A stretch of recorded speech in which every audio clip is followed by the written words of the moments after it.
We are here. We are here to celebrate the divine spirit of love with our bodies and our souls, our mind and our heart, with song and with word. We are here to give because of the abundance that has been given to us, to share with one another and to receive because we were created to depend on one another and to love one another fully and to be loved fully.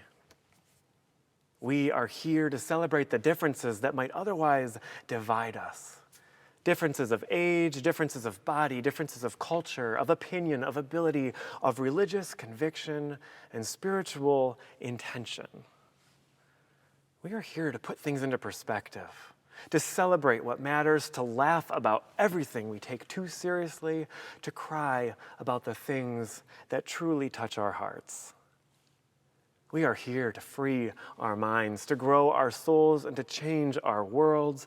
We are here. Good morning and happy Palm Sunday. This is a Sunday with more significance in the Christian communities, but this morning we will honor and observe the historical tones and cultural significance of this holy day as we continue our ways through Lent with one another. I am the Reverend Christopher Rowe. I use he, him pronouns. I have the honor of serving as the acting senior minister here in this cathedral of love and this temple of peace that we call Fountain Street Church.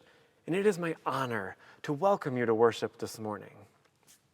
No matter who you are, no matter where you are, no matter what you believe or what you don't believe at all, or who you love and who you're loved by, regardless of whether you're a Fountain Street lifer or this is your very first time with us, whether you live right up the street or across the nation, all who are filled with joy, all who are hope-filled, and all who come to this space with grief and with loss and anger, joy, love, and hope.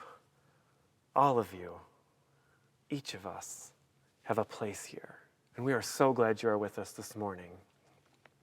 On behalf of this community that calls this their spiritual home, and on behalf of all who wander together, whether it's with intention or simply with anticipation, please let me welcome you personally to this hour with one another. This morning, I am so grateful to join in worship with my colleague, Reverend Greta who will be bringing a thoughtful and thought-provoking message on the theme of Palm Sunday. And I'm equally excited and grateful to have our guest musicians with us this morning, Robert, Ed, Leslie, and Jonathan. Thank you to each of you for your presence with us this morning, and thank you to all of you for your presence with us this morning as well. This is Fountain Street Church, and I am so glad that you are with us. Welcome. We light these candles this morning as a symbol of our togetherness, of the light that burns within each of our hearts and the love it sends out. We light the candle of peace, the candle of love and compassion, the candle of justice,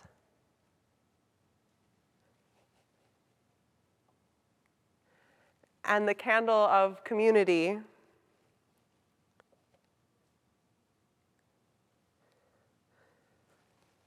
With the hope that all of this and more would be known within this community and beyond its walls.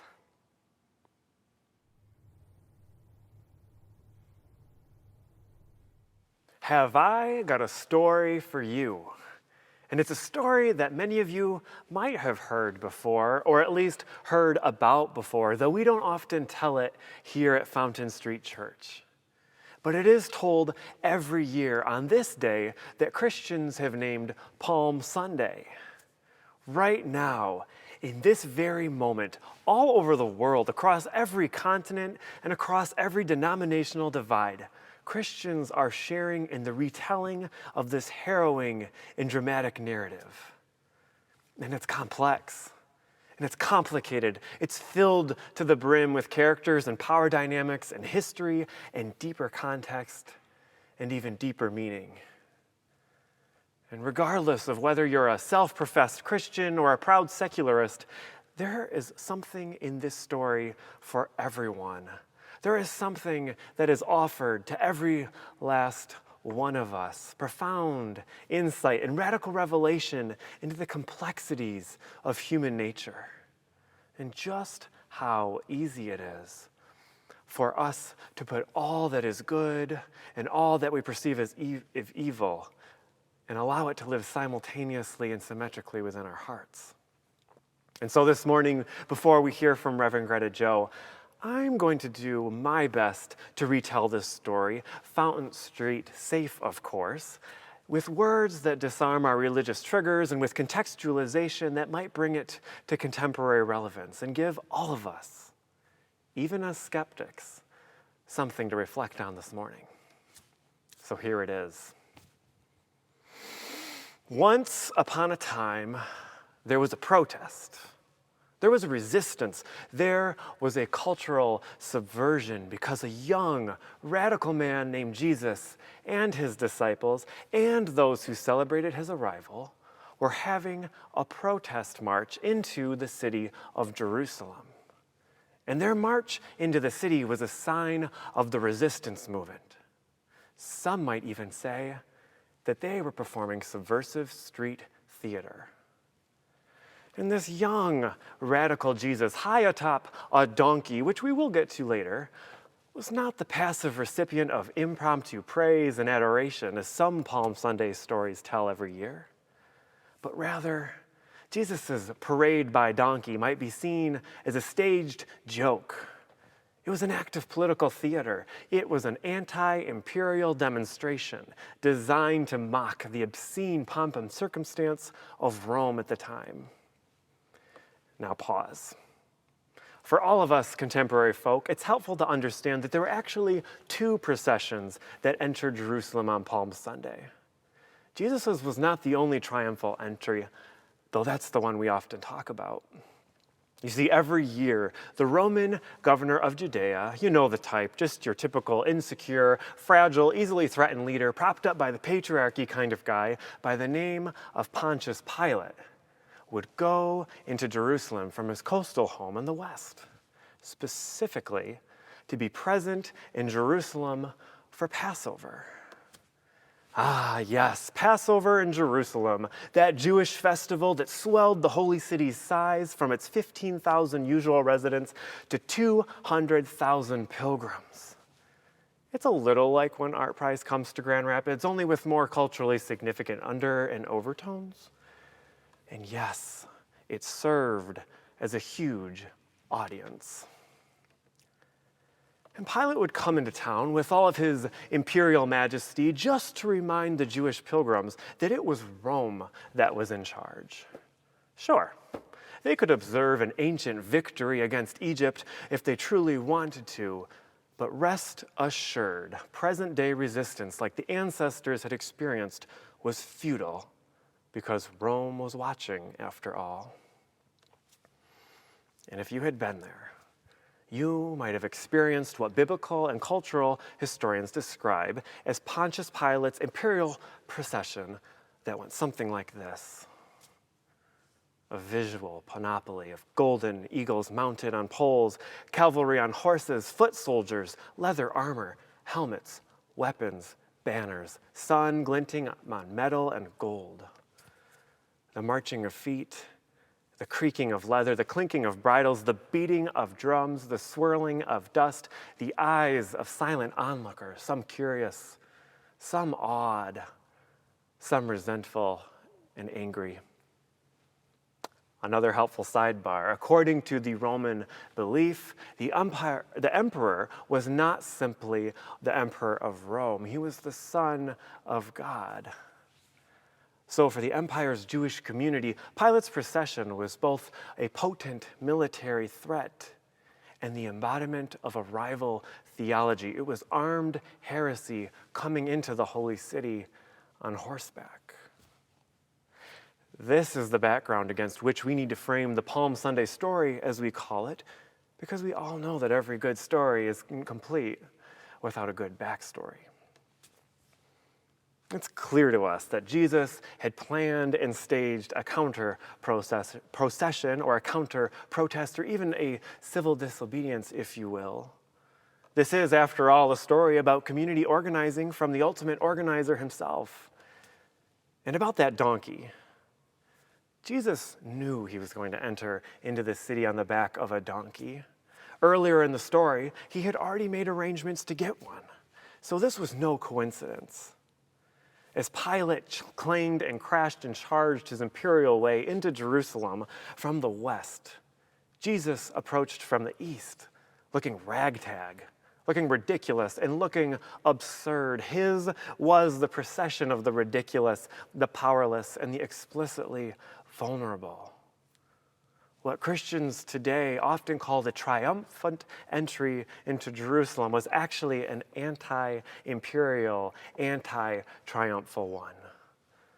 A deliberate slap in the face to the very power structure that was entering the city on horseback through fortified gates that had been opened in submission. Think about it.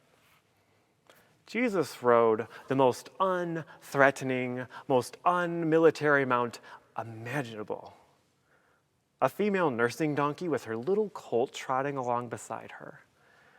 You might also find it interesting that Jesus was actually drawing on the very rich prophetic symbolism of the Jewish Bible in his choice of a mount. As the prophet Zechariah had predicted, the ride of a king one day on a colt, the foal of a donkey. He would be the nonviolent king who would command peace in the nations.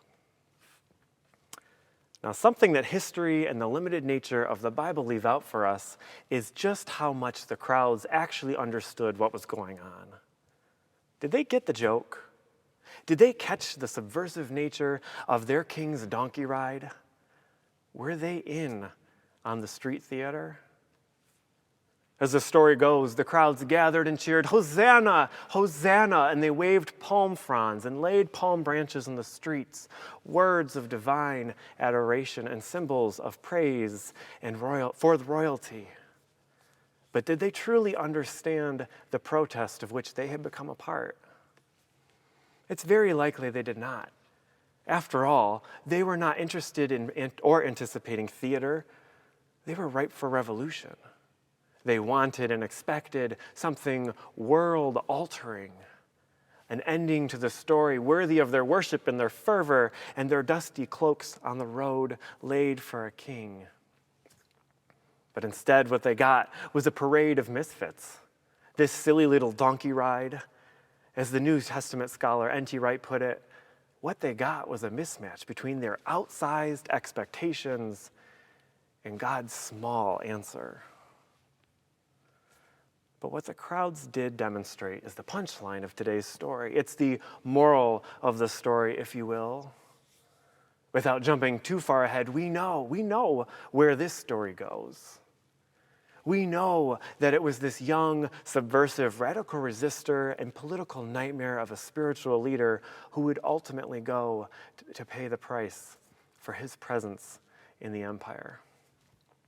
And it would be the very crowds that had gathered that would change their cheers from Hosanna, Hosanna, to crucify him, crucify him. From both sides of the same mouth, they were both advocate and adversary. And when caught up in the spectacle and harrowing drama of both events, they prove just how easy it is to allow love and hate and good and evil to coexist paradoxically within our own hearts. We are all, after all, capable of this. This story, this morning's story, the Palm Sunday story, is indeed a powerful invitation for all of us to look not only at history and historicity, but also to look inward and recognize that each and every nuance of this story, each and every character in this narrative, and each and every paradox of this saga lives within each and every one of our hearts. And that is only a problem if this reality goes unacknowledged and unchecked. So the moral of the story, and to make a very long Palm Sunday story short, maybe just for fun, maybe just for a little exercise, or maybe as a way to check our privilege and look in the mirror.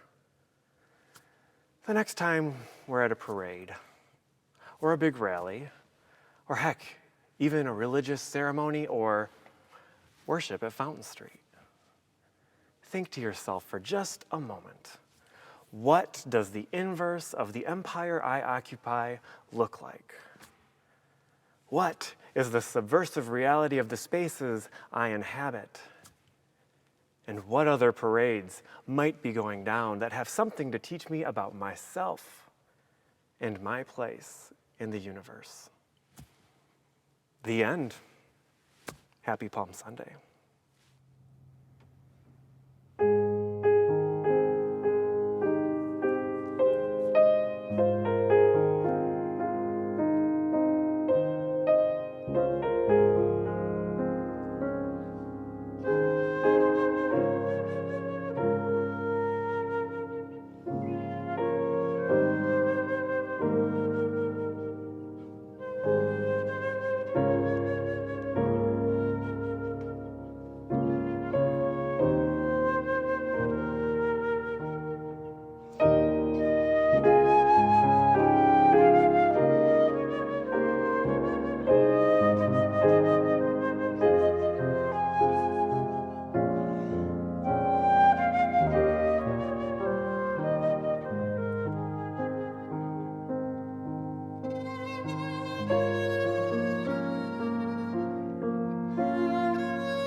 It's finally spring.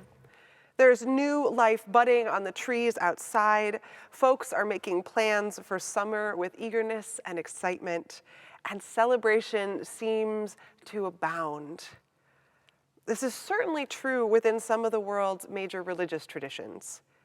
Saturday was the beginning of Passover week in the Jewish tradition.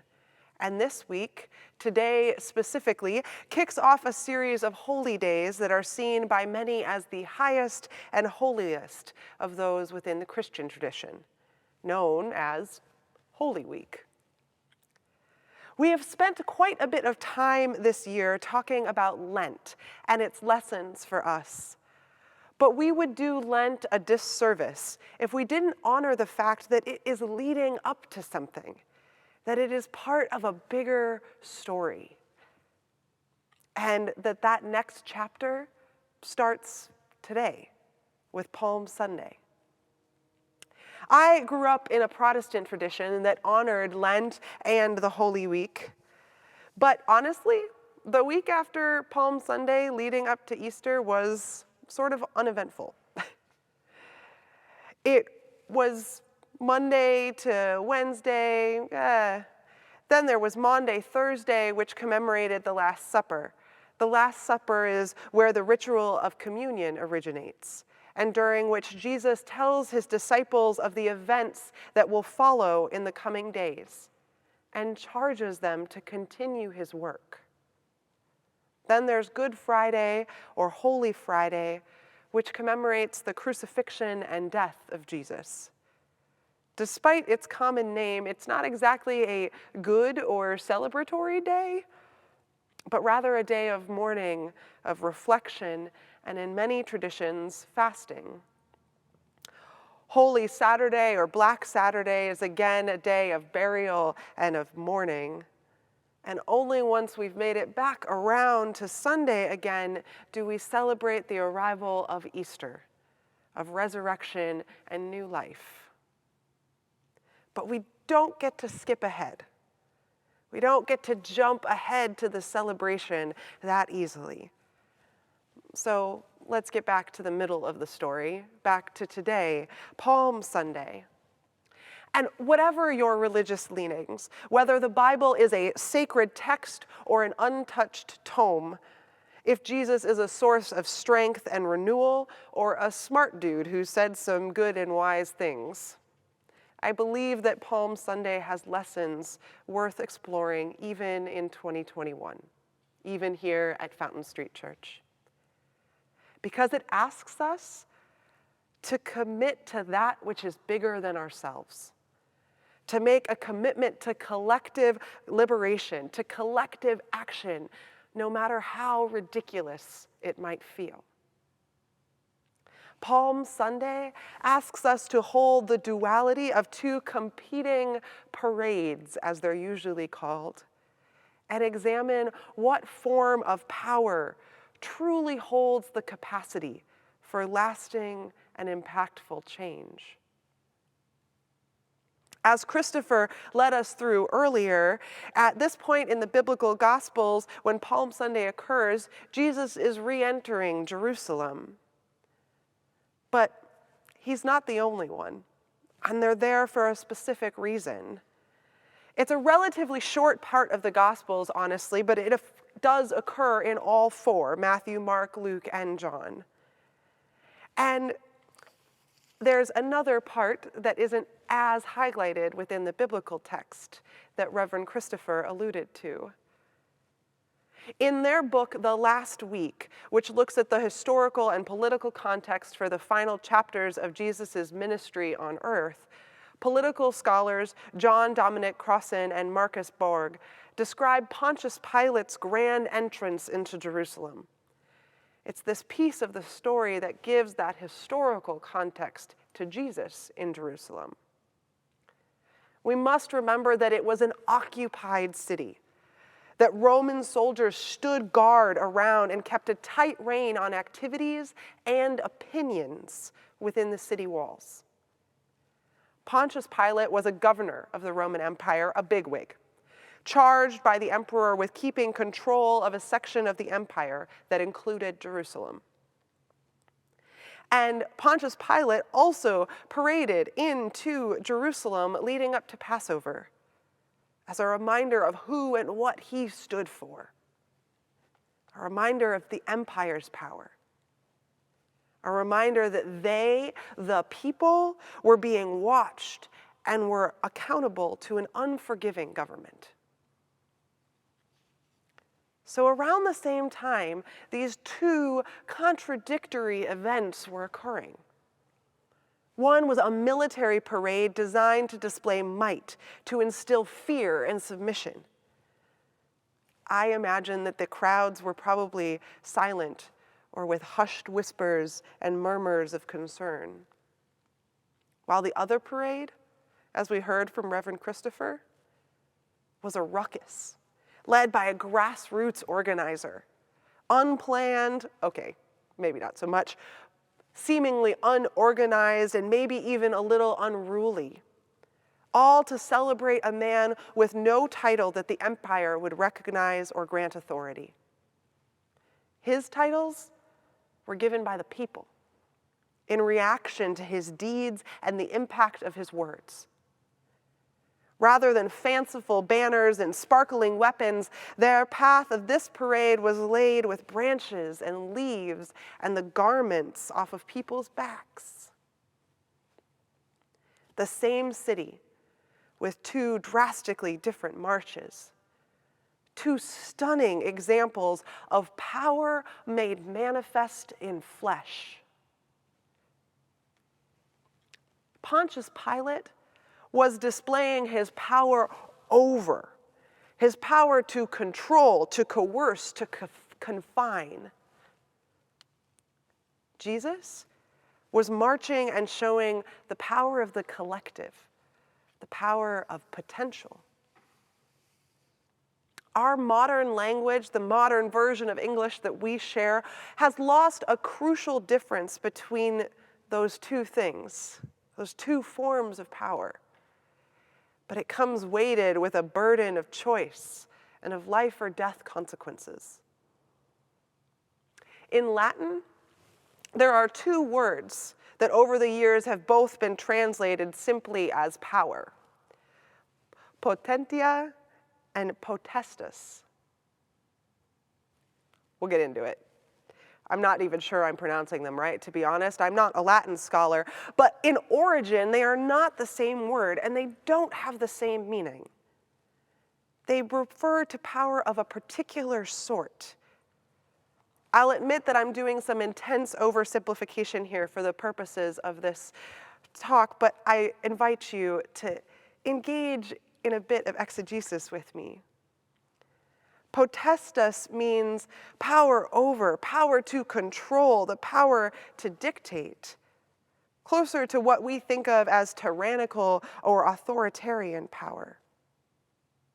Potentia is an idea of power that is more universal and is above the power of any individual because it is bigger and broader and more inclusive.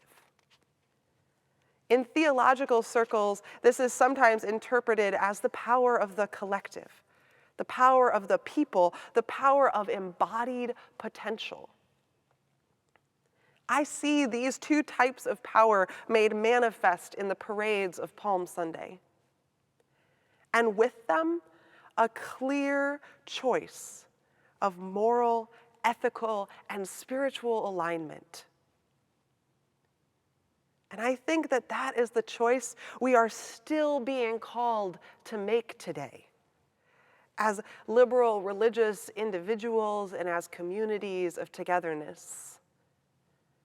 It is a call that is weighty and not always popular.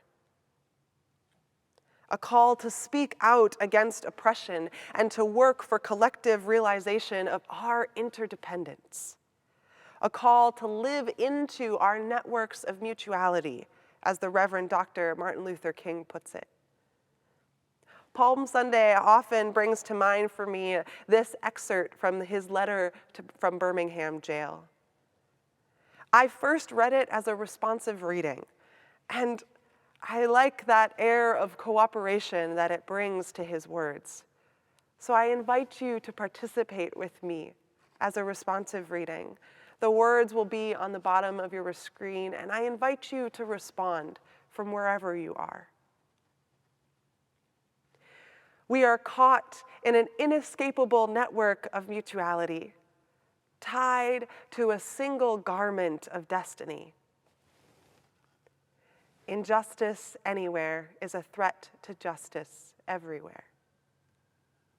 There are some things in our social system to which all of us ought to be maladjusted.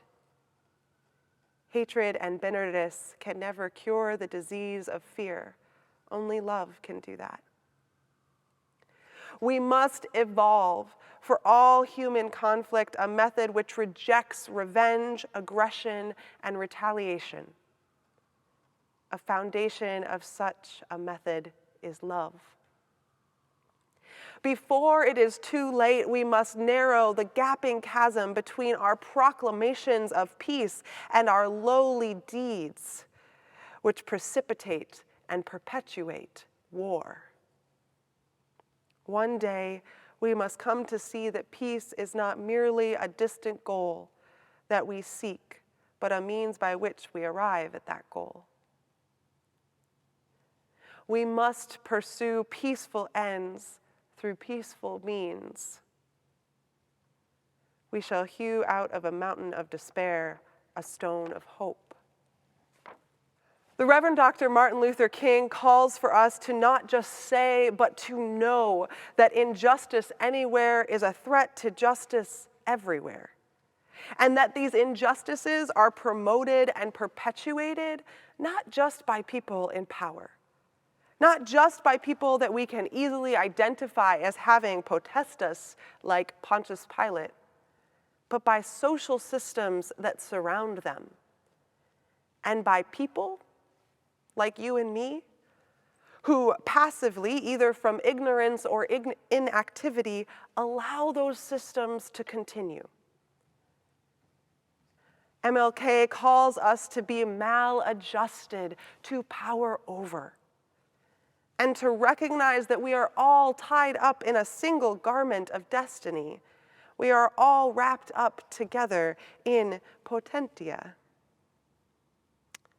Because if we are not willing to be maladjusted to the systems and practices that uphold the misuse of power over, we will continue to be controlled by them, often without knowing it. Again, from the book The Last Week, we are called to heed a warning present in the early days of Holy Week.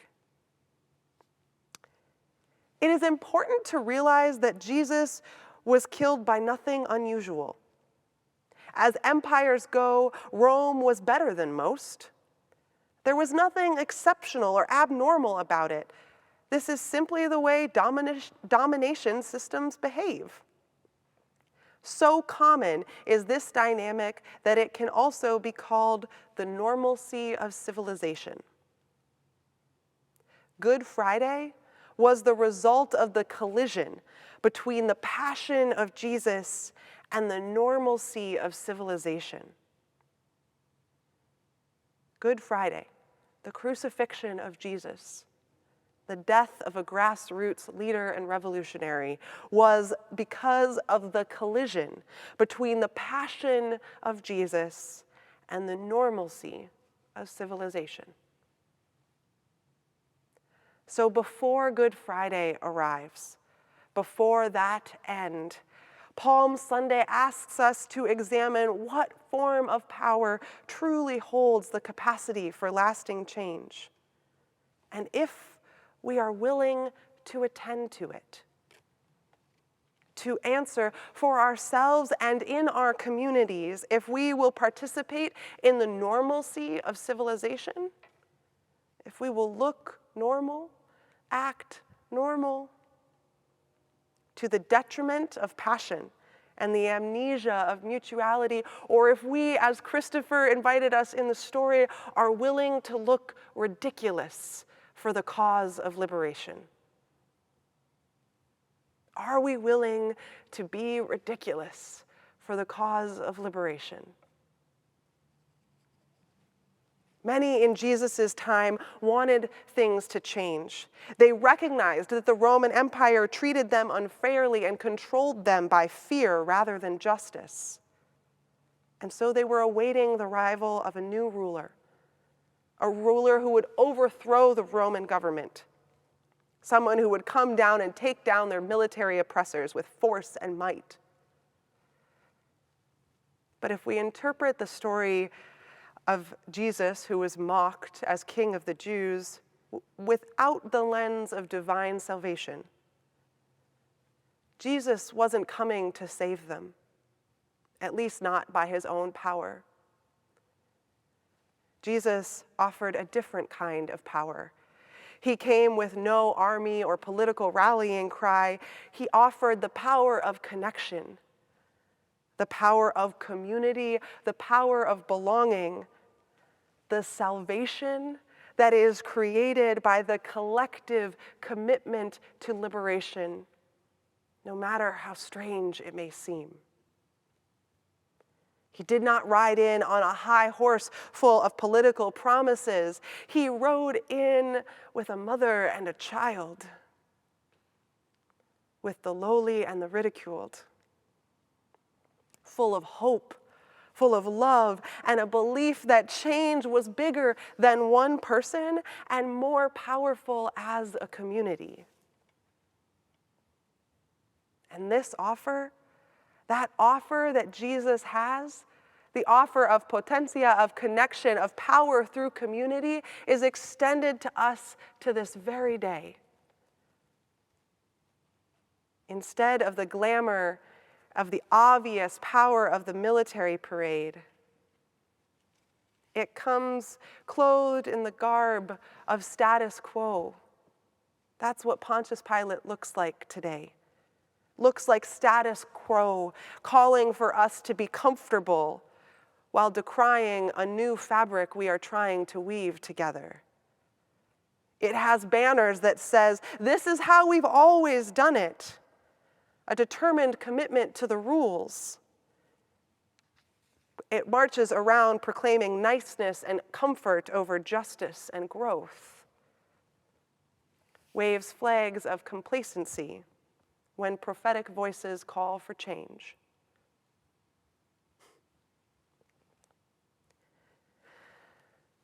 Last week, we once again witnessed tragedy, murder at the hands of prejudice and power. The murders of spa workers, women, Asian Americans in Atlanta, Georgia. The murders of everyday shoppers and workers in Boulder, Colorado. Yes, they died due to the actions of individuals.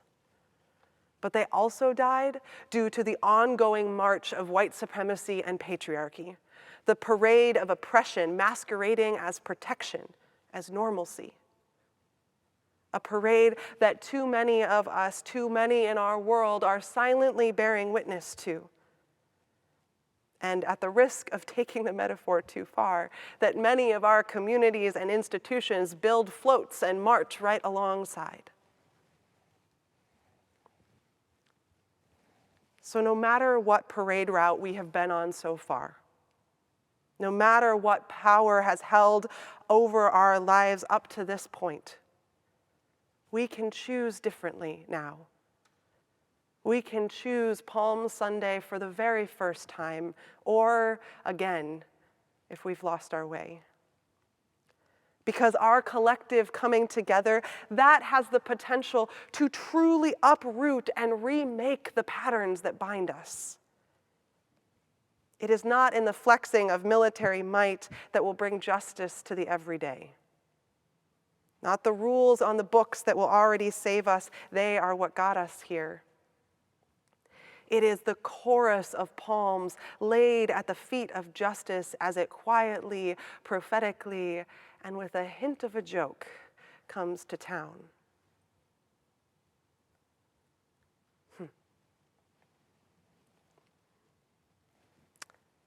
Holy Week takes a week, bookended by Palm Sunday and Easter, this triumphant entry into new life, but there's a whole lot in the middle, my friends.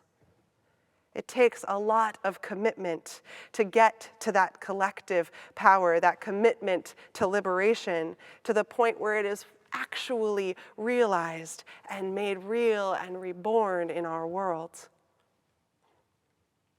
In the biblical text, it takes a week. But then again, so did creation. In our own lives, it takes a lot more. Longer than we may want to recognize, but that doesn't make the journey or the commitment any less necessary, any less important. If we are truly committed to attending the parade of collective potential, of collective liberation, we also must be willing to get messy, to feel a little ridiculous, to feel a little like a joke, to get comfortable being uncomfortable, and to unsettle ourselves from our established ways of being and thinking, and to move collectively into the middle days of Holy Week. So what parade will you attend? What parade will we attend? It is our ongoing choices every day that will answer that question. So will you march with me? Will you parade with me this week and in the weeks to come? Not a march of victory or of triumph, but a march of determination. a march of deep belief in love and our collective potential, with a willingness to look a little ridiculous for the cause of liberation. Because that is something I could sing Hosanna for. May it be so.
In the Palm Sunday stories, the people and the crowds offered up palms as a sign of giving something for royalty and nobility, and they shouted Hosanna as a sign of their offering of respect for Jesus as he rode through on that donkey. An offering is an interesting thing. It's not only something that we give up of ourselves, but it's also a sign of our commitment and our trust. We practice that every week when we take the offering here at Fountain Street Church. It is a tangible sign of our commitment to this community and to the community beyond these walls, but it's more than that. It's a sign of our trust and an affirmation of our commitment to the liberating work that we have committed to with one another. And so with the spirit of this surrender to love and faith, the offering will now be taken.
Beloveds, before we send you on your way into the rest of your week, I have two brief announcements for you. First, directly following this service, after our final musical piece, I invite you to join us for the deepening, a time of chatting and connection where we can get to know each other and get to see how others have felt about our service today, what nuggets of wisdom we can share in a room together. You can find the link on our website, in the email, or message us on social media. I hope we'll see you there. Another way to connect with our community is that our annual goods and services auction is live. Today is the last day to submit something as a donation into the auction, whether that's a physical item or the gift of time and talent. So log on and donate if you hadn't had the chance already. And then bidding, the opportunity to support financially this community by purchasing those goods and services, is open for one more week. So log on through our website or find the links in our emails and see what wonderful offerings are available. I hope you'll participate in this fun and financially fruitful for our institution activity. And thank you to all who have participated. Beloveds, as we go out into this week, as we march towards collective liberation together, I invite you to sing like no one is listening, to dance in the street, to wave palm fronds, to take the shirts off your back and lay them for others to walk upon, to be ridiculous for the cause of joy and belonging. We can do that. We can bring joy and belonging and liberation to this broken and healing world. I hope you will march with me. It is good to be together. Thank you, and blessed be.